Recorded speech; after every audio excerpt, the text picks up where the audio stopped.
नमस्कार दोस्तों। जरा इमेजिन कीजिए, सुप्रीम कोर्ट में एक फैसला आता है और अचानक पूरे भारत का एजुकेशन सिस्टम हिल जाता है। इस फैसले से लाखों टीचर्स की प्रमोशन रुक सकती है, कुछ को मजबूरी में रिटायरमेंट लेना पड़ सकता है और बच्चों की एजुकेशन का पूरा फ्यूचर नए सवालों से घिर जाता है। तो आज हम बात करने जा रहे हैं सुप्रीम कोर्ट के टेट फैसले की। और ये कोई ड्राई लीगल जजमेंट नहीं है, ये लाखों टीचर्स की जिंदगी, करियर और डिग्निटी की कहानी है। एंड बिलीव मी, इस कहानी में सरप्राइज है, इमोशन है और सबसे बड़ी बात, आपके फ्यूचर से जुड़ा मैसेज भी है। So let's start. तो सबसे पहले समझते हैं कि टेट क्या है। टेट यानी टीचर एलिजिबिलिटी टेस्ट। आप इसे टीचिंग प्रोफेशन का एक पासपोर्ट समझ लो। मतलब अगर आपको क्लास 1 से 8 तक किसी भी गवर्नमेंट स्कूल में पढ़ाना है तो ये एग्जाम पास करना पड़ेगा। इसे एनसीटी यानी national council for teacher education द्वारा 2011 में इंट्रोड्यूस किया गया था और इसका मेन गोल बिल्कुल क्लियर है, टीचर्स के लिए कुछ मिनिमम स्टैंडर्ड सेट करना, जिससे कि यह इंश्योर हो सके कि हमें बच्चों को पढ़ाने के लिए क्वालिटी टीचर्स मिल सकें, क्योंकि हर बच्चा डिजर्व करता है क्वालिटी एजुकेशन और हर क्लासरूम डिजर्व करती है क्वालिटी टीचर।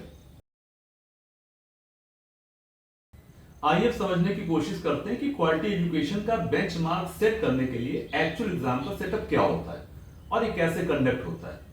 सो टेट के यूजली 2 पेपर्स होते हैं, पेपर 1 और पेपर 2। पेपर 1 उन लोगों के लिए जो छोटे बच्चों यानी क्लास 1 से 5 तक को पढ़ाना चाहते हैं और पेपर 2 उन लोगों के लिए है जो क्लास 6 से 8 तक को पढ़ाना चाहते हैं। और अगर क्वेश्चंस के पैटर्न की बात करें तो दोनों ही पेपर्स में एमसीक्यू यानी कि मल्टीपल चॉइस क्वेश्चंस आते हैं और इंटरेस्टिंग बात यह है कि कोई भी नेगेटिव मार्किंग नहीं है। अब टेट एग्जाम में क्या सब्जेक्ट्स होते हैं और किस तरह की चीजों का टेस्ट करते हैं, ये काफी कॉम्प्रिहेंसिव है। पेपर 1 में जो सब्जेक्ट्स कवर हैं वो है child development and pedagogy, 2 languages, maths and environmental studies. Paper 2 में भी ऐसे ही कोर सब्जेक्ट्स हैं, लेकिन इसमें अपर प्राइमरी क्लासेस के लिए सब्जेक्ट स्पेसिफिक नॉलेज भी इंक्लूड है। तो अब बात करते हैं टेट एग्जाम के डिफिकल्टी लेवल की, जो काफी इंटरेस्टिंग है। यहां तक कि पेपर 1 के लिए भी क्वेश्चंस का लेवल सेकेंडरी या हायर सेकेंडरी हो सकता है। मतलब ये कि सिर्फ रटने वाली बातें नहीं, बल्कि डीप लेवल की अंडरस्टैंडिंग का टेस्ट होता है और आपको इस एग्जाम में पास होने के लिए 60% या उससे ज्यादा मार्क्स लाने होंगे। टेट पास होने का यही क्राइटेरिया है।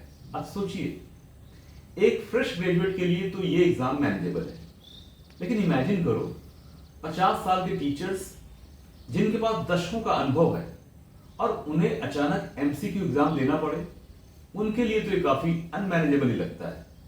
ये एग्जाम सिर्फ टेस्ट नहीं है, ये एक साइकोलॉजिकल प्रेशर है और इस प्रेशर को हैंडल करना रियली एक बड़ा चैलेंज है, स्पेशली उन टीचर्स के लिए जो कि रिटायरमेंट की कगार पर है। दोस्तों, आप टीचर बनने का सपना देख रहे हो, आपने सालों तक मेहनत की है, किताबें पढ़ी हैं, कोचिंग में पसीना बहाया है और अब आपके सामने सबसे बड़ा सवाल खड़ा है कि कौन सा टेट एग्जाम देना है। ये सिर्फ एक एग्जाम होता है या फिर अलग अलग? तो देखो, भारत में टेट एग्जाम का सिस्टम 2 लेवल वाला है। एक तरफ है सी टेट यानी सेंट्रल टीचर एलिजिबिलिटी टेस्ट, जो सीबीएसई कंडक्ट करता है। अगर आपको केंद्रीय विद्यालय, नवोदय विद्यालय या फिर कोई सेंट्रल गवर्नमेंट के स्कूल में पढ़ाना है तो ये आपका गोल्डन टिकट है। इसके अलावा हर स्टेट का भी अपना अपना वर्जन है, जिसे कहते हैं स्टेट टेट या एस टेट। फॉर एग्जाम्पल, अगर आप यूपी के एस्पिरेंट हो तो आपको देना होगा यूपी टेट। अगर आप राजस्थान से हो तो वहां है रीट एग्जाम। इसी तरह हरियाणा वालों के लिए एस टेट और महाराष्ट्र के लिए है महाटेट। यानी हर स्टेट अपने हिसाब से एग्जाम ऑर्गेनाइज करता है। गाइडलाइंस तो एनसीटी की होती है, मतलब एक बेस फ्रेमवर्क सेम रहता है, लेकिन हर स्टेट उसमें अपने हिसाब से छोटे छोटे चेंजेस कर सकता है। जैसे सिलेबस में कुछ ट्वीक, लैंग्वेज प्रेफरेंसेस या लोकल एजुकेशन पॉलिसीज के हिसाब से कुछ चेंजेस या मॉडिफिकेशंस किए जा सकते हैं। तो सिंपल शब्दों में अगर कहें तो टीचर बनने का सपना नेशनल भी है और स्टेट स्पेसिफिक भी। सीटेट आपको देता है एंट्री इन सेंट्रल स्कूल्स और स्टेट टेट खोलता है दरवाजा आपकी अपनी स्टेट के स्कूल्स में। अब सवाल यह कि आपको कौन सा एग्जाम देना चाहिए, दोनों या सिर्फ एक। तो ये आपके ऊपर डिपेंड करता है कि आप सेंट्रल गवर्नमेंट के किसी स्कूल में पढ़ाना चाहते हैं या फिर स्टेट गवर्नमेंट के स्कूल्स में। अब जरा सोचिए, आपने अपनी जिंदगी के कई साल टेट की तैयारी में लगाए, एग्जाम क्लियर किया, सर्टिफिकेट हाथ में आया और फिर अचानक एक सवाल, ये सर्टिफिकेट कितने साल वैलिड रहेगा। तो यहीं से शुरू होती है कंफ्यूजन की असली कहानी। 2011 में जब पहली बार एनसीटी ने गाइडलाइंस निकाली तब साफ लिखा था टेट सर्टिफिकेट मैक्सिमम 7 इयर्स के लिए वैलिड रहेगा, यानी 7 साल के अंदर अगर जॉब नहीं मिली तो आपको फिर से एग्जाम देना पड़ेगा। मतलब सोचिए ये बात कितनी टेंशन देने वाली थी। लेकिन फिर आया एक बड़ा ट्विस्ट। यूनियन एजुकेशन मिनिस्टर ने अनाउंस किया कि अब से टेट सर्टिफिकेट की वैलिडिटी होगी लाइफ टाइम। और सबसे बड़ा सरप्राइज कि ये सिर्फ नए लोगों के लिए नहीं था, बल्कि इसे रिट्रोएक्टिव भी कर दिया गया, यानी 2011 से जिसने भी टेट क्वालिफाई किया है अब उनका भी सर्टिफिकेट लाइफ टाइम वैलिड माना जाएगा। Sounds like a dream come true, right? लेकिन पिक्चर यहीं थोड़ी मेसी हो जाती है, क्योंकि नेशनल लेवल पर तो पॉलिसी बदल गई, लेकिन हर स्टेट ने उसे एक ही स्पीड पर इंप्लीमेंट नहीं किया। एग्जाम्पल के लिए हरियाणा में आज भी सर्टिफिकेट पर 7 साल की वैलिडिटी लिखी मिलती है, तो वही राजस्थान ने लाइफ टाइम वैलिडिटी अडॉप्ट तो किया, लेकिन सिर्फ 2022 से। जरा इमेजिन कीजिए, एक ही देश में 2 एस्पिरेंट्स, दोनों टीचर्स, दोनों टेट क्लियर, लेकिन उनके सर्टिफिकेट की वैलिडिटी अलग अलग लिखी है। मतलब ये कितनी कंफ्यूजिंग सिचुएशन है। ये बताता है कि इंडिया में एजुकेशन पॉलिसी हमेशा नेशनल और स्टेट लेवल के बीच एक बैलेंसिंग एक्ट रहती है। नेशनल गाइडलाइन एक रोड मैप देती है, लेकिन स्टेट्स उसको अपने हिसाब से रोल आउट करते हैं। और यही रीजन है कि आज भी ये सिस्टम पूरी तरह से यूनिफॉर्म नहीं है। तो अगली बार जब आप टेट की वैलिडिटी सुनो तो याद रखना, ये सिर्फ सेंट्रल अनाउंसमेंट का खेल नहीं है, बल्कि स्टेट लेवल इंप्लीमेंटेशन की कहानी भी है।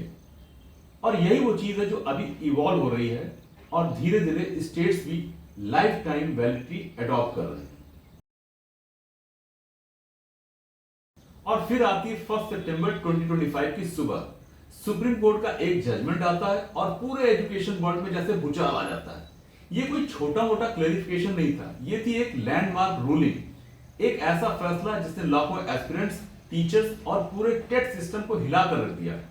जरा इमेजिन कीजिए, आज तक एस्पिरेंट्स कंफ्यूज थे, सेंट्रल टेट या स्टेट टेट, वैलिडिटी 7 साल या लाइफ टाइम, स्टेट अलग बोले, सेंटर अलग बोले, आखिर सच क्या है? लेकिन सुप्रीम कोर्ट ने अपने हथौड़े की एक चोट से इस पूरे कंफ्यूजन को सीधा नेशनल स्पॉटलाइट में खड़ा कर दिया।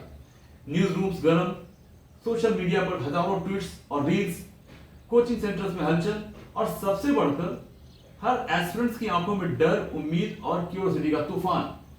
क्योंकि ये जजमेंट सिर्फ पेपर पर लिखा हुआ एक लॉ नहीं था, ये लाखों लोगों के करियर और ड्रीम्स को शेप करने वाला फैसला था। अब सवाल यह है कि आखिर सुप्रीम कोर्ट ने क्या कहा और ये रूलिंग टीचर्स और एस्पिरेंट्स के लिए फ्यूचर कैसे बदलने वाली है। तो यही है इस कहानी का अगला और सबसे बड़ा twist, and believe me, you will not want to miss it. और फिर सुप्रीम कोर्ट ने जो कहा उसने लिटरली पूरा गेम बदल दिया। मतलब अब टेट सिर्फ टीचर बनने के लिए मैंडेटरी नहीं रहा, बल्कि अगर आप पहले से टीचर हो और आगे बढ़कर प्रमोशन लेना चाहते हो तो भी टेट पास करना जरूरी है। सोचिए कितनी बड़ी बात है ये। पहले एस्पिरेंट सोचते थे कि एक बार एग्जाम क्लियर करो, जॉब मिल गई तो सेफ हो, लेकिन अब सेफ जोन नाम की कोई चीज ही नहीं है। अब ग्रोथ, प्रमोशन, करियर की सीढ़ी चढ़ने के लिए भी आपको इस एग्जाम की कसौटी पर खरा उतरना पड़ेगा। और सुप्रीम कोर्ट का जजमेंट सीधे सीधे उस विजन को पुश करता है जो राइट टू एजुकेशन एक्ट लेकर के आया था, कि हर बच्चे को मिले quality education with qualified teachers. और ये वही बात है जो एनसीटी ने 2010 और 2011 की नोटिफिकेशन में बार बार हाईलाइट की कि मिनिमम क्वालिफिकेशन को कभी लाइटली मत लो। अब इस जजमेंट के बाद मैसेज क्रिस्टल क्लियर है, no TET, no promotion. Imagine कीजिए कितने टीचर जो सालों से पढ़ा रहे हैं, अब उन्हें भी फिर से टेट एग्जाम पास करना होगा ताकि वो आगे प्रिंसिपल, हेडमास्टर, सीनियर पोस्ट तक पहुंच सके। कुछ के लिए ये जजमेंट डर और दबाव है, और कुछ के लिए एक नई होप कि अब क्वालिटी ही असली पहचान बनेगी। दोस्तों, यही वो मूवमेंट जब सुप्रीम कोर्ट ने पूरे टीचिंग प्रोफेशन को एक आईना दिखाया कि अगर आगे बढ़ना है तो सीखते रहना होगा, प्रूव करते रहना होगा। अब सवाल यह है कि इस रूलिंग का इंपैक्ट किस तरह पड़ेगा, टीचर्स, एस्पिरेंट्स और पूरे एजुकेशन सिस्टम के लिए इसके मायने क्या हैं। तो चलिए आगे इसी को डिटेल में समझते हैं। अब सोचिए, सुप्रीम कोर्ट का यह नया फैसला आते ही पूरे देश में गर्मा गर्म बहस छिड़ गई। डिबेट का असली मुद्दा यही था, क्या टेट सिर्फ नए टीचर्स के लिए होना चाहिए या फिर प्रमोशंस के लिए भी। और यहीं से शुरू हुई फ्रिक्शन। एक तरफ थे एजुकेशन रिफॉर्मर्स जो कह रहे थे कि क्वालिटी स्टैंडर्ड्स तभी इंप्रूव होंगे जब हर लेवल पर टीचर्स को क्वालिफाई करना पड़े। उनकी दलील सिंपल थी, टीचिंग में सबसे बड़ा रिस्क है स्टैग्नेशन का, और अगर टीचर्स अपने स्किल्स को अपडेट नहीं करेंगे तो बच्चे पीछे रह जाएंगे। लेकिन दूसरी तरफ इमेजिन कीजिए वो सीनियर टीचर्स जो 20-25 साल से क्लासरूम में पढ़ा रहे हैं। उनका कहना था कि हमारा दशकों का टीचिंग एक्सपीरियंस, बच्चों को हैंडल करने का हुनर, हमारे प्रैक्टिकल लेसन्स, क्या ये सब किसी एक एग्जाम से कम है।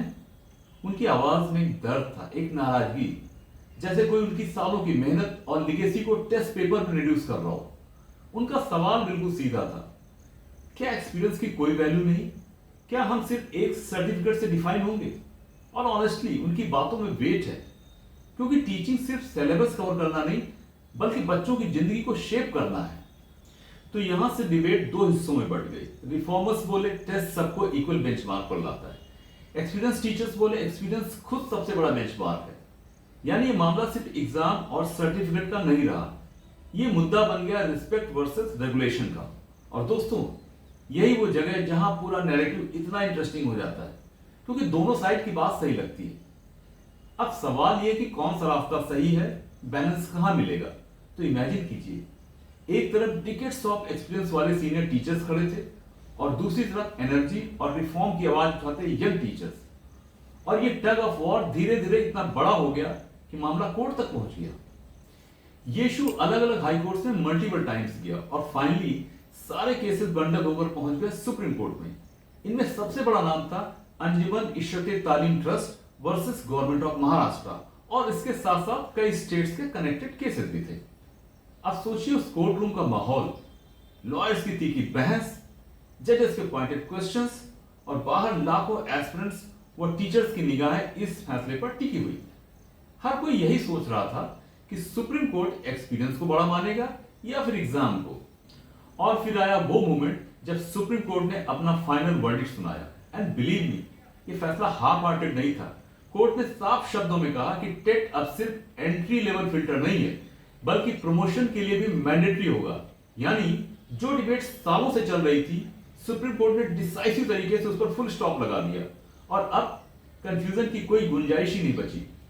सुप्रीम कोर्ट ने अपने वर्डिक्ट में क्रिस्टल क्लियर कह दिया कि अपर प्राइमरी स्कूल्स में प्रमोशन सिर्फ उन्हीं टीचर्स को मिलेगा जो टेट क्वालिफाइड है। यानी अब ये बात डिबेट की नहीं बल्कि लॉ ऑफ द लैंड बन चुकी है। अगर आप टेट क्वालिफाइड हो तो ही प्रमोशन के लिए एलिजिबल हो, अगर नहीं तो आपकी सर्विस कितनी भी लंबी हो, प्रमोशन के दरवाजे आपके लिए बंद रहेंगे। लेकिन याद रखिए, ये सिर्फ एक एग्जाम की जिद नहीं है। सुप्रीम कोर्ट ने साफ किया कि यह डिसीजन सीधे जुड़ा है 2010 और 2011 के उन पुराने एनसीटी नोटिफिकेशन से जिनमें मिनिमम क्वालिफिकेशंस का पूरा फ्रेमवर्क सेट किया गया था। यानी ये कोई अचानक लिया गया स्टेप नहीं, बल्कि एक लंबी जर्नी का लॉजिकल कंक्लूजन है। सोचने वाली बात यह है कि जो बात एनसीटी गाइडलाइंस में एक डिकेड्स पहले लिखी गई थी, आज सुप्रीम कोर्ट ने उसे इन्फोर्स करके सिस्टम में एक नया डिसिप्लिन ला दिया। तो अब सवाल यह है कि सुप्रीम कोर्ट के इस वर्डिक्ट का ग्राउंड रियलिटी में क्या असर होगा, एस्पिरेंट्स के लिए क्या बदलने वाला है, एक्सपीरियंस टीचर को अब किस नए चैलेंज का सामना करना होगा, और एजुकेशन सिस्टम के लिए वर्डिक्ट क्वालिटी को कैसे रिडिफाइन करेगा। चलिए अब इसी पर करते हैं डीप डाइव। दोस्तों, सुप्रीम कोर्ट ने अपने फैसले में एक बहुत बड़ा मैसेज दिया कि क्वालिटी एजुकेशन का ऑब्जेक्टिव सिर्फ टीचर की एंट्री तक लिमिटेड नहीं है, बल्कि ये उसके पूरे करियर जर्नी में लागू होगा, इवन प्रमोशंस में भी। अब सोचिए, इसका सबसे बड़ा इंपैक्ट किस पर पड़ेगा। जी हां, उन टीचर्स पर जो टेट के आने से पहले ही स्कूल में अपॉइंट हो चुके थे, यानी जिनके लिए एग्जाम उस वक्त एग्जिस्ट ही नहीं करता था। उनमें से कई लोग अब 15-20 साल से पढ़ा रहे हैं। उन्होंने अपनी पूरी जिंदगी क्लासरूम में लगा दी, बच्चों को पढ़ाया, रिजल्ट दिलवाए, डिसिप्लिन बनाया, और अचानक एक दिन उनसे कहा जाता है कि प्रमोशन चाहिए तो पहले टेट पास करो। सोचिए, उनके मन पर क्या गुजरती होगी। कुछ टीचर्स के लिए तो एक बहुत बड़ा झटका है, जैसे उनकी पूरी सर्विस, उनके दशकों का वास्ट एक्सपीरियंस अब एक एग्जाम के सामने छोटा दिख रहा हो। लेकिन कोड का लॉजिक भी साफ है, अगर टीचिंग में क्वालिटी बनाए रखनी है तो हर टीचर को अपडेटेड और क्वालिफाइड होना पड़ेगा। मतलब आप चाहे कभी भी अपॉइंटेड हुए हो, आगे बढ़ने के लिए अब टेट एक मैंडेटरी गेटवे बन चुका है। इसलिए लॉन्ग सर्विंग टीचर्स के लिए ये रूलिंग मिक्स फीलिंग लेकर के आया। एक तरफ डिसअपॉइंटमेंट कि अब उन्हें फिर से एग्जाम की तैयारी करनी होगी, और दूसरी तरफ एक नई रियलिटी कि अगर वो ग्रोथ और प्रमोशन चाहते हैं तो उन्हें प्रूव करना ही पड़ेगा कि वो आज भी उतने ही अपडेटेड और क्वालिफाइड हैं। और दोस्तों, यही है इस फैसले की असली ताकत और चुनौती। Experience matters, but quality and qualification matter even more. अब सवाल यह है कि क्या ये लॉन्ग सर्विंग टीचर्स इस चैलेंज को अडॉप्ट करेंगे या सिस्टम में फिर रेजिस्टेंस बढ़ेगा। यहीं से शुरू होती है अगली कहानी। और दोस्तों, यहीं पर ये पूरी कहानी सबसे ज्यादा ह्यूमन हो जाती है, क्योंकि असली सवाल ये था कि उन टीचर्स का क्या होगा जिन्हें 29 जुलाई 2011 से पहले अपॉइंट किया गया था। याद रखिए, उस समय टेट नाम की कोई चीज एग्जिस्ट ही नहीं करती थी, तो ऑब्वियस है उस जनरेशन के टीचर्स ने एग्जाम कभी दिया ही नहीं। अब सुप्रीम कोर्ट के सामने ये डिलेमा खड़ा हुआ कि क्या हम उन टीचर से भी वही डिमांड करें या उनके लिए कोई एक अलग रास्ता होना चाहिए। और यही सोचकर कोर्ट ने एक बैलेंस्ड अप्रोच अडॉप्ट की और अलग अलग 3 कैटेगरीज बना दी। एक तरह से कहिए तो ये वर्डिक्ट सिर्फ कानून का नहीं बल्कि फेयरनेस का भी था। कैटेगरी 1 में उन टीचर्स को इंक्लूड किया गया जो 29 जुलाई 2011 से पहले अपॉइंट हुए और लगातार पढ़ा रहे हैं। कोर्ट ने माना इन्हें कंप्लीटली डिसक्वालीफाई करना ठीक नहीं होगा और इनके लिए स्पेशल रिलैक्सेशन और अलग ट्रीटमेंट रखा गया। कैटेगरी 2 में उन टीचर्स को शामिल किया जो 29 जुलाई 2011 के बाद अपॉइंट हुए और इनके लिए रूल क्रिस्टल क्लियर है, नो टेट नो प्रमोशन, मतलब इन्हें एग्जाम क्वालिफाई करना ही पड़ेगा। और कैटेगरी 3 में वो एस्पिरेंट्स या टीचर्स हैं जो अब सिस्टम में एंट्री लेना चाहते हैं और उनके लिए तो शुरू से ही सीधी लाइन है, यानी टेट कंपलसरी है। तो सोचिए ये कैटेगराइजेशन कितना जरूरी था। अगर कोर्ट ब्लैंकेट रूल बना देता तो लाखों सीनियर टीचर्स अचानक फंस जाते, लेकिन अब उनके लिए एक फेयरनेस का रास्ता भी रखा गया है। और यही दिखाता है कि सुप्रीम कोर्ट का मकसद सिर्फ रूल इन्फोर्स करना नहीं था, बल्कि यह भी देखना था कि कोई भी जनरेशन अनफेयरली पनिश ना हो। अब बड़ा सवाल यह है कि ये कैटेगरीज ग्राउंड लेवल पर कैसे इंप्लीमेंट होंगी, कौन क्वालिफाई होगा, किसे छूट मिलेगी और किसे एग्जाम देना ही पड़ेगा। तो चलिए अब उसी पर डिटेल में बात करते हैं। सुप्रीम कोर्ट ने सबसे पहले फोकस किया उन टीचर्स पर जिनकी रिटायरमेंट अभी 5 साल से ज्यादा दूर है। कोर्ट ने कहा इन टीचर्स को मौका मिलेगा लेकिन बिना अकाउंटेबिलिटी नहीं, इसलिए इन्हें दिया गया है 2 साल का विंडो। इन 2 सालों में इन्हें टेट क्लियर करना ही होगा और अगर नहीं किया तो कंसिक्वेंसेस बेहद टफ है। इन टीचर्स की कंपलसरी रिटायरमेंट, सोचिए कितनी बड़ी बात है ये। 20-30 साल से पढ़ा रहे टीचर्स के लिए अचानक ये सुनना कि अगर एग्जाम पास नहीं किया तो सर्विस यहीं खत्म। किसी के लिए शॉक है, किसी के लिए इंसल्ट और किसी के लिए एक नई मजबूरी। हाँ, कोर्ट ने यह भी माना कि उनकी लॉन्ग सर्विस की वैल्यू है, इसीलिए कहा गया कि इन केस कंपलसरी रिटायरमेंट होती है तो उनके सारे टर्मिनल बेनिफिट जैसे पेंशन, ग्रेचुटी, अलाउंसेस सेफ रहेंगे। और एक ऑप्शन भी दिया गया कि अगर कोई टीचर ये चैलेंज लेना ही नहीं चाहता तो वो खुद रिजाइन कर सकता है। और देखें तो किसी हद तक ये बैलेंस है, क्योंकि उनके बेनिफिट्स बचाकर उनके डिकेट्स ऑफ सर्विस को रिस्पेक्ट भी किया गया और साथ ही ये मैसेज भी लाउड एंड क्लियर कर दिया गया कि नए क्वालिटी स्टैंडर्ड से कोई कंप्रोमाइज नहीं है। लेकिन दोस्तों, जरा सोच कर देखिए, एक सीनियर टीचर जिसने पूरी उम्र चौक डस्टर से पढ़ाया, अब उसे एग्जाम हॉल में बैठकर एमसीक्यू सॉल्व करने होंगे। उनके लिए ये सिर्फ एक पेपर नहीं बल्कि एक मेंटल बैटल है, एक आइडेंटिटी क्राइसिस जैसा। और यहीं से शुरू होती है असली human story. Will they rise to the challenge और क्वाइटली स्टेप असाइड। अब आते हैं उन टीचर्स पर जिनकी रिटायरमेंट में 5 साल से भी कम बचे, यानी करियर का आखिरी पड़ाव जब इंसान सोचता है बस सर्विस फिनिश करके आराम से पेंशन लो। तो सुप्रीम कोर्ट ने यहां थोड़ी लीनियंसी दिखाई और इंटरेस्टिंगली कोर्ट ने इस्तेमाल किया अपना स्पेशल पावर, यानी आर्टिकल 142 ऑफ द कॉन्स्टिट्यूशन, जो कहता है कि कोर्ट जब चाहे कोई भी स्पेशल ऑर्डर दे सकता है टू डू कंप्लीट जस्टिस। तो ऐसे टीचर्स के लिए फैसला आया कि वो बिना टेट पास किए भी अपनी सर्विस कंटिन्यू कर सकते हैं, लेकिन, और ये बड़ा लेकिन है, कि अगर प्रमोशन चाहिए तो टेट क्वालिफाई करना ही होगा। यानी कोर्ट ने एक तरह से मिडिल पाथ निकाला ताकि उनकी दशकों की सर्विस इंसर्ट न लगे, लेकिन प्रिंसिपल भी अपहोल्ड किया कि प्रमोशन की सीढ़ी अब सिर्फ टेट क्वालिफाइड लोगों के लिए ही खुली रहेगी। इमेजिन कीजिए 58 साल का टीचर जिसने पूरी जिंदगी बच्चों को पढ़ाया है, अब रिलीफ महसूस करता है कि वो पीसफुली रिटायर कर सकता है, लेकिन साथ में वो ये भी जानता है कि उसके लिए आगे अब कोई ग्रोथ पॉसिबल नहीं है जब तक कि वो एग्जाम पास ना करे। ये एक तरह से प्रैग्मेटिक कंप्रोमाइज है। सिस्टम भी क्वालिटी बेंचमार्क बनाए रखे और सीनियर टीचर्स को भी सम्मान के साथ अपनी जर्नी पूरी करनी दी जाए। तो दोस्तों, एक तरफ है स्ट्रिक्टनेस और दूसरी तरफ सेंसिटिविटी, मतलब सुप्रीम कोर्ट ने दोनों का बैलेंस बनाने की कोशिश की है। और याद रखने वाली बात यह है कि यह पहली बार नहीं है जब सुप्रीम कोर्ट ने अपने आर्टिकल 142 वाले स्पेशल पावर का इस्तेमाल टीचर्स के लिए किया। फ्लैशबैक में चलते हैं, साल था 2017। उस वक्त आरटी एक्ट में अमेंडमेंट हुआ था जिसमें साफ लिखा गया था कि जिन टीचर्स को मार्च 2015 से पहले अपॉइंट किया गया और जो मिनिमम क्राइटेरिया पर खरे नहीं उतरते, उन्हें मार्च 2019 तक टेट पास करना ही होगा। अब सोचिए इसका मतलब क्या था। लगभग 15 लाख टीचर्स की जॉब सडनली रिस्क पर थी। पूरा एजुकेशन सेक्टर हिल गया था। एक तरफ लाखों टीचर्स की रोजी रोटी, दूसरी तरफ सरकार का क्वालिटी पुश। तभी सुप्रीम कोर्ट ने दखल दिया और आर्टिकल 142 का इस्तेमाल करते हुए ब्लो को सॉफ्टन किया, यानी सिस्टम को भी बचाया और टीचर्स को भी पूरा मौका दिया कि वो क्वालिफाई कर सकें। तो आज जो हम देख रहे हैं 2025 का ये नया जजमेंट, ये उसी कहानी का अगला चैप्टर है। सुप्रीम कोर्ट फिर से वही बैलेंस बनाने की कोशिश कर रहा है, क्वालिटी एजुकेशन की प्रिंसिपल को अपहोल्ड करना और साथ ही ह्यूमन इंपैक्ट को भी इग्नोर ना करना। यानी एक बार फिर हिस्ट्री रिपीट इटसेल्फ। बस फर्क यह है कि इस बार दांव और भी बड़ा है, प्रमोशंस को भी इसी क्राइटेरिया से जोड़ दिया गया है। दोस्तों, सुप्रीम कोर्ट ने सिर्फ इतना ही नहीं कहा कि प्रमोशन के लिए टेट मैंडेटरी है। उन्होंने प्रमोशन सिस्टम की सबसे पुरानी कंफ्यूजन सीनियरिटी पर भी पूरी क्लैरिटी दी। फॉर एग्जांपल, दो टीचर्स हैं, एक टीचर ए जिसे 2005 में अपॉइंट किया गया था और दूसरा टीचर बी जिसे 2010 में, लेकिन प्रमोशन का मौका पहले टीचर बी को मिल गया और अचानक वो टीचर ए से ऊपर निकल गया। अब बताइए, क्या ये फेयर है? यही तो हर जगह डिस्प्यूट खड़ा कर रहा था। सुप्रीम कोर्ट ने इस पर बिल्कुल साफ रूलिंग दी। प्रमोशन की सीनियरिटी का बेसिस होगा आपकी पहली अपॉइंटमेंट की डेट, ना कि पहली प्रमोशन की डेट। मतलब सिंपल लैंग्वेज में कहें तो जो सिस्टम में पहले आया उसकी सीनियरिटी फर्स्ट मानी जाएगी।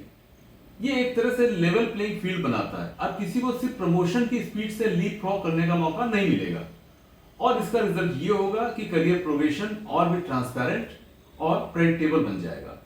टीचर्स को भी ये क्लियर रहेगा कि उनकी मेहनत और जर्नी की रिस्पेक्ट हो रही है। अब दोस्तों, चलिए चलते हैं इस जजमेंट के शायद सबसे कॉम्प्लेक्स हिस्से की तरफ, और वो है माइनॉरिटी एजुकेशन इंस्टीट्यूशंस। और यहीं पर पूरा मामला सडनली एक नए मोड़ पर आ जाता है, क्योंकि अब खेल सिर्फ प्रमोशन या सीनियरिटी का नहीं बल्कि डायरेक्ट कॉन्फ्लिक्ट का है। Constitutional rights versus quality standards. हमारे कॉन्स्टिट्यूशन का article 30, yes article 30 not 31, religious और लिंग्विस्टिक माइनॉरिटीज को यह राइट देता है कि वो अपनी मर्जी से अपने एजुकेशन इंस्टीट्यूशन एस्टैब्लिश और रन कर सके। इसका मतलब ऑटोनॉमी, यानी किसे हायर करना है, किसे प्रमोट करना है, उस पर उनका काफी हद तक कंट्रोल है। अब सोचिए, जब सुप्रीम कोर्ट कहता है कि प्रमोशन के लिए टेट पास होना जरूरी है, तो माइनॉरिटी इंस्टीट्यूशंस में यह सवाल उठता है कि हमारे कॉन्स्टिट्यूशनल राइट्स को कम किया जा रहा है।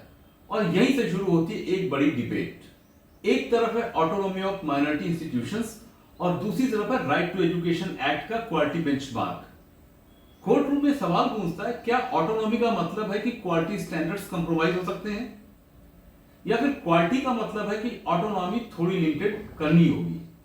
यही वो पॉइंट है जिसने सबसे ज्यादा डिस्कशन और इमोशंस को भड़काया, क्योंकि ये सिर्फ टीचर्स या स्टूडेंट्स का इशू नहीं रहा, बल्कि अब एक कॉन्स्टिट्यूशनल प्रिंसिपल का सवाल बन गया है।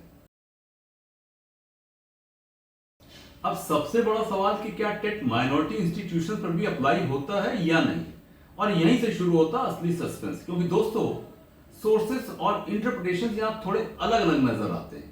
कुछ रिपोर्ट्स और लीगल एक्सपर्ट्स का मानना है कि सुप्रीम कोर्ट ने साफ अपहोल्ड किया कि हाँ, टेट माइनॉरिटी इंस्टीट्यूशंस पर भी अप्लाई होगा। उनका लॉजिक यह है कि अगर इन्हें एग्जेम्प्ट कर दिया गया तो ये सीधे सीधे आर्टिकल 14 यानी राइट टू इक्वलिटी का वायलेशन होगा। सोचिए, एक ही देश में दो पैरेलल सिस्टम कैसे हो सकते हैं। एक जगह क्वालिटी फिल्टर है टेट और दूसरी जगह बिल्कुल एग्जेम्पशन। इसलिए व्यू कहता है section 23 of the RT act जो टेट की फाउंडेशन है उसे यूनिवर्सली अप्लाई होना चाहिए विदाउट एनी एक्सेप्शन। लेकिन कहानी यही खत्म नहीं होती, क्योंकि दूसरी तरफ कुछ लोग ये आर्ग्यूमेंट रखते हैं कि माइनॉरिटी इंस्टीट्यूशंस की ऑटोनॉमी कॉन्स्टिट्यूशन से प्रोटेक्टेड है और कोर्ट शायद उन्हें पूरी तरह से टेट के दायरे में नहीं लाना चाहता। यानी अभी पिक्चर थोड़ी एम्बिगुअस है। पूरा क्लियर इंटरप्रिटेशन आने वाले समय और डिटेल ऑर्डर में ही नजर आएगा। तो सवाल अभी भी हवा में लटका है कि क्या क्वालिटी और इक्वलिटी का नाम लेकर माइनॉरिटी राइट्स को रिस्ट्रिक्ट किया जाएगा या फिर ऑटोनॉमी बचाने के लिए इन्हें थोड़ा रिलैक्सेशन मिलेगा। यही वो नॉट है जिस पर एजुकेशन सिस्टम और जुडिशरी दोनों की नजर टिकी हुई है। तो दोस्तों, जहां एक तरफ एक इंटरप्रिटेशन कहती है कि टेट सभी इंस्टीट्यूशन पर एप्लीकेबल है, कोई एक्सेप्शन नहीं, वहीं दूसरी तरफ एक कंप्लीटली डिफरेंट पिक्चर भी सामने आती है। कुछ सोर्सेज का कहना है कि सुप्रीम कोर्ट ने दरअसल एक एक्सेप्शन कार्व आउट किया है, एटलीस्ट फॉर नाउ। कोर्ट ने रिपोर्टेडली क्लेरिफाई किया कि फिलहाल माइनॉरिटी इंस्टीट्यूशंस पर टेट रिक्वायरमेंट्स एप्लीकेबल नहीं होंगी, क्योंकि यह बड़ा कॉन्स्टिट्यूशनल सवाल अभी भी ओपन है कि क्या आरटी एक्ट माइनॉरिटी स्कूल्स पर पूरी तरह लागू होता भी है या नहीं। और इसको डिसाइड करने के लिए केस को रेफर कर दिया गया एक लार्जर कॉन्स्टिट्यूशनल बेंच के पास। मतलब सिंपल वर्ड्स में फाइनल फैसला भी पेंडिंग है। और आज की तारीख में माइनॉरिटी स्कूल्स और टेट का रिश्ता एक तरह का वेट एंड वॉच गेम है। तो पिक्चर अभी अधूरी है और पूरे देश की नजरें टिकी हैं उस लार्जर बेंच पर जो डिसाइड करेगा कि quality standards versus constitutional autonomy की टग ऑफ वॉर में आखिर जीत किसकी होगी। अब दोस्तों, असली बड़ा सवाल यह कि सुप्रीम कोर्ट आखिर किससे जूझ रहा है। यह सिर्फ टेट या प्रमोशन का मामला नहीं है, ये कॉन्स्टिट्यूशन और एजुकेशन सिस्टम के बीच एक बहुत गहरी खींचतान है। दरअसल इस बेंच ने खुद ही इशारा किया कि 2014 का एक बड़ा फैसला Pramath education and cultural trust case शायद दोबारा सोचने लायक है। उस 2014 के रूलिंग ने माइनॉरिटी इंस्टीट्यूशंस को आरटी एक्ट की कुछ रिक्वायरमेंट से छूट दे दी थी, जैसे 25% रिजर्वेशन फॉर डिसएडवांटेज चिल्ड्रन। लेकिन अब जब बात टेट और टीचर क्वालिटी पर आई तो कोर्ट ने साफ कहा एजुकेशनल क्वालिटी के रूल्स माइनॉरिटी राइट्स को वीकन नहीं करते, बल्कि अगर माइनॉरिटी स्कूल्स को टेट से एग्जेम्प्ट कर दिया जाए तो यह टकराएगा दो सबसे बड़े फंडामेंटल राइट्स से, जो है article 14 right to equality and article 21A right to education. यानी कोर्ट ये खुद इंडिकेट कर रहा है कि शायद हमें 2014 की उस थिंकिंग को रिविजिट करना होगा।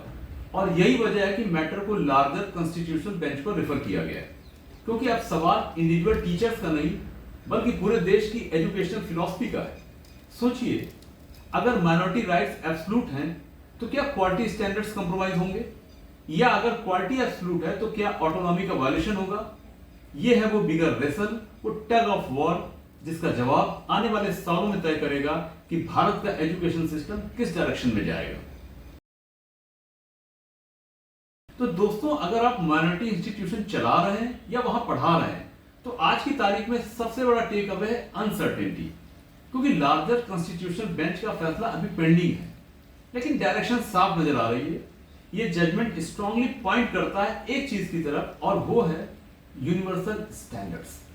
मतलब फ्यूचर में ऑलमोस्ट तय माना जा रहा है कि माइनॉरिटी स्कूल्स को भी वही क्वालिफिकेशंस अडॉप्ट करनी होंगी जैसे TET, so that quality education compromise ना हो। हाँ, आज सिचुएशन में एक बड़ा क्वेश्चन मार्क है, लेकिन नीडल क्लियरली टिल्ट कर रही है यूनिवर्सल एप्लीकेशन की तरफ। अब जरा जूम आउट करते हैं। सोचिए, इतनी बड़ी रूलिंग ये सिर्फ माइनॉरिटी या मेजॉरिटी इंस्टीट्यूशंस की बात नहीं है, ये पूरे एजुकेशन सिस्टम की जड़ों तक असर डालेगा। ग्राउंड पर इसका मतलब है लाखों टीचर्स को अपने करियर और प्रमोशंस को नए पर्सपेक्टिव से देखना पड़ेगा। एजुकेशन डिपार्टमेंट्स को मैसिव रीट्रेनिंग और एग्जाम मैकेनिज्म तैयार करने होंगे। स्टूडेंट्स और पेरेंट्स भी अब ये एक्सपेक्ट करेंगे कि हर क्लास में खड़ा टीचर मिनिमम नेशनल बेंचमार्क पर खरा उतरे। तो यह फैसला सिर्फ एक लीगल जजमेंट नहीं है, बल्कि एक सिस्टम रीसेट बटन है। और रीसेट के साथ हमेशा आते हैं चैलेंजेस, अनसर्टेनिटी और साथ ही नई अपॉर्चुनिटीज। तो दोस्तों, सुप्रीम कोर्ट की ये रूलिंग सिर्फ लॉ की किताब तक ही लिमिटेड नहीं है, बल्कि ये लिटरली लाखों टीचर्स की दुनिया हिला रही है। सबसे बड़ा इंपैक्ट उन टीचर्स पर है जो 2011 से पहले अपॉइंट हुए। सोचिए, decades of service, classroom experience, और सडनली सामने आ जाता है एक फैसला, 2 साल में टेट पास करो, नहीं तो प्रमोशन या करियर कंप्रोमाइज होगा। हालांकि इस मामले में टीचर एसोसिएशन तुरंत आगे आए हैं। उनकी मांग है कि सिर्फ इन सर्विस टीचर्स के लिए सिलेबस को थोड़ा एडजस्ट करके स्पेशल एजुकेशन एग्जाम लिया जाए, ताकि ये लोग रियलिस्टिक तरीके से क्वालिफाई कर सकें। अब इस मैटर की स्केल को समझिए। सिर्फ तमिलनाडु में लगभग 3 लाख टीचर्स अफेक्टेड है और वहां टेट एग्जाम का पास रेट हिस्टोरिकली सिर्फ 4.5% रहा है। मतलब अगर 2.5 लाख टीचर्स को अगले 2 साल में पास होना है तो ये मैसिव चैलेंज है। स्टेट गवर्नमेंट्स भी स्क्रैम्बल कर रहे हैं, जैसे लीगल रिव्यू की मांग, सेंट्रल गवर्नमेंट से कंसल्टेशन, या फिर केवल करंट स्टाफ के लिए स्पेशल एग्जाम रन करना। और ये पूरी सिचुएशन वो कोर टेंशन सामने लाती है जो हमेशा डिबेट में रहती है, एक्सपीरियंस वर्सेस स्टैंडर्डाइज्ड टेस्ट। बहुत सारे सीनियर टीचर्स ये महसूस कर रहे हैं कि डिकेड्स का प्रैक्टिकल विजडम अंडर वैल्यूड हो रहा है, लेकिन दूसरी तरफ अनएम्प्लॉयड एस्पिरेंट्स हैं जिन्होंने कई अटेम्प्ट्स के बाद टेट पास किया और उन्हें डर है कि अगर स्पेशल एग्जाम इजी होंगे तो उनकी मेहनत और क्वालिफिकेशन की वैल्यू कम हो जाएगी। तो ये मामला सिर्फ पॉलिसी या एग्जाम का नहीं है, ये ग्लोबल डिबेट है कि क्या एक्सपीरियंस मायने रखता है या क्रेडेंशियल्स। और इंडिया में अब ये डिबेट अपने सबसे बड़े स्केल पर अनफोल्ड हो रही है। दोस्तों, अब जरा सोचिए, ये रूलिंग सिर्फ टीचर्स की जिंदगी नहीं बदल रही, बल्कि पूरे एजुकेशन सिस्टम के गियर हिला रही है। स्टेट गवर्नमेंट्स और एजुकेशन बोर्ड्स के लिए वाकई ये एक मैसिव एडमिनिस्ट्रेटिव लिफ्ट है। रीजन, उन्हें सबसे पहले प्रमोशन रूल्स को रिराइट करना होगा और इस प्रोसेस में समय लगता है क्योंकि अप्रूवल चाहिए। और सबसे इंपॉर्टेंट चीज ये कि उन्हें ये इंश्योर करना होगा कि टेट एग्जाम्स रेगुलर कंडक्ट हो और खासकर रूरल और रिमोट एरियाज के टीचर्स के लिए इजीली एक्सेसिबल हो। सिर्फ लॉजिस्टिक ही सोचिए, सैकड़ों हजारों एक्स्ट्रा कैंडिडेट्स के लिए एग्जाम कंडक्ट करना, सेंटर तैयार करना, इन्विजिलेशन, इवैल्यूएशन, मतलब सब कितना बड़ा टास्क है। यहां तक कि प्लानिंग में छोटी सी ग्लिच भी chaos पैदा कर सकती है। तो इन सब कॉम्प्लेक्सिटीज, कॉन्स्टिट्यूशनल क्वेश्चंस और माइनॉरिटी इंस्टीट्यूशंस के राइट्स, एक्सपीरियंस टीचर के कंसर्न को देखते हुए ये पॉसिबल है कि अभी और भी लीगल चैलेंजेस सामने आए। माइनॉरिटी स्कूल शायद ये कहते हुए चैलेंज करें कि हमारे आर्टिकल 30 राइट्स पर इंटरफेरेंस हो रहा है। टीचर्स एसोसिएशन भी अपनी डिमांड्स और 2 ईयर डेडलाइन के अगेंस्ट लीगल स्टेप्स ले सकते हैं।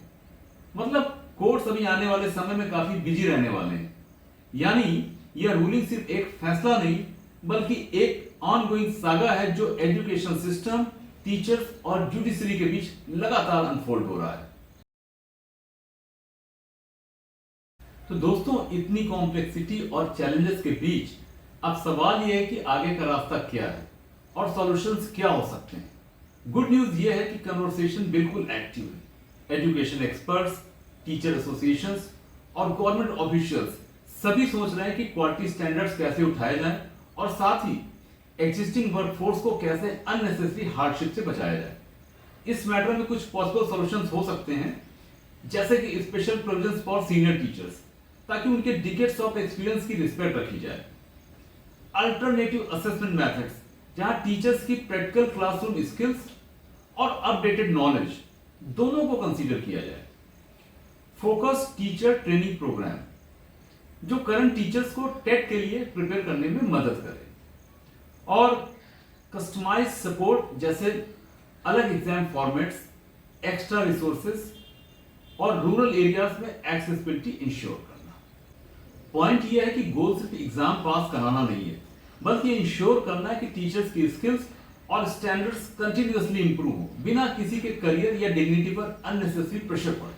मतलब यह प्रोसेस टफ जरूर है, लेकिन डायरेक्शन क्लियर है। Quality education plus fair treatment for teachers. और जैसे जैसे यह अनफोल्ड होगा, एजुकेशन सिस्टम भी इवॉल्व करेगा, टीचर्स अडेप्ट करेंगे और ओवरऑल स्टैंडर्ड उठेगा। ये चैलेंज अगर वाइजली टैकल किया गया तो अपनी स्किल्स को अपडेट करने और फ्यूचर रेडी बनने की एक अपॉर्चुनिटी भी बन सकता है। तो दोस्तों ये डीप डाइव हमें क्लियरली दिखाता है कि सुप्रीम कोर्ट का टेट रूलिंग कोई छोटा सा ट्वीक नहीं है। ये इंडियन एजुकेशन के लिए सच में एक पिवटल मूवमेंट है। ये रूलिंग सिर्फ नए ग्रेजुएट्स या फ्रेश टीचर्स को इंपैक्ट नहीं कर रहा, बल्कि डिकेड्स के वेटरन एजुकेटर्स को भी डायरेक्टली चैलेंज कर रहा है। पॉइंट सिंपल है, टेट अब टीचर क्वालिटी का बेंचमार्क बन गया है और सबसे बड़ा मकसद हर बच्चे के लिए right to quality education ensure करना। लेकिन जैसे ही हम आगे जूम आउट करते हैं, बहुत सारे बड़े सवाल सामने आते हैं, जैसे सिस्टम वास्ट एक्सपीरियंस की इंपॉर्टेंस और डिमांडिंग स्टैंडर्डाइज्ड क्वालिफिकेशंस के बीच की टेंशन को कैसे मैनेज करेगा, प्रैक्टिकल में बैलेंस कैसा दिखेगा, गवर्नमेंट क्या कंक्रीट सपोर्ट देगी ताकि टीचर्स जिन्होंने दशकों तक अपनी सर्विस दी है इस मैसिव शिफ्ट को नेविगेट कर सकें। And looming over all, minority institutions का फाइनल डिसीजन जो तय करेगा कि इंडिया में educational quality versus institutional autonomy का इक्विलिब्रियम कैसा होगा। दोस्तों ये सिर्फ लॉ या पॉलिसी का सवाल नहीं है, ये सोसाइटी और एजुकेशन की फिलॉसफी का सवाल है। ये रूलिंग दिखाती कि क्वालिटी एजुकेशन का मतलब सिर्फ एंट्री लेवल कंप्लायंस नहीं, बल्कि टीचर्स की स्किल्स, स्टूडेंट के स्टैंडर्ड्स और पूरे सिस्टम की इंटीग्रिटी के लिए लाइफ टाइम कमिटमेंट है। तो इस नए चैप्टर के साथ चैलेंजेस बड़े हैं, लेकिन अपॉर्चुनिटीज भी उतनी ही बड़ी हैं, टीचर्स के लिए, स्टूडेंट्स के लिए और भारत के एजुकेशन सिस्टम के लिए। याद रखिए, चेंज हमेशा अनकंफर्टेबल होता है, लेकिन वही चेंज फ्यूचर रेडी बनाता है। और यही है टेट रूलिंग का असली message, a step toward quality, fairness and progress. दोस्तों एक्चुअली ये रूलिंग सिर्फ कोर्ट्स या टीचर्स तक ही लिमिटेड नहीं है, ये हम सबकी कलेक्टिव रिस्पॉन्सिबिलिटी है कि हम मिलकर इंश्योर करें कि एजुकेशन सिस्टम स्मूथ, फेयर और क्वालिटी फोकस बने।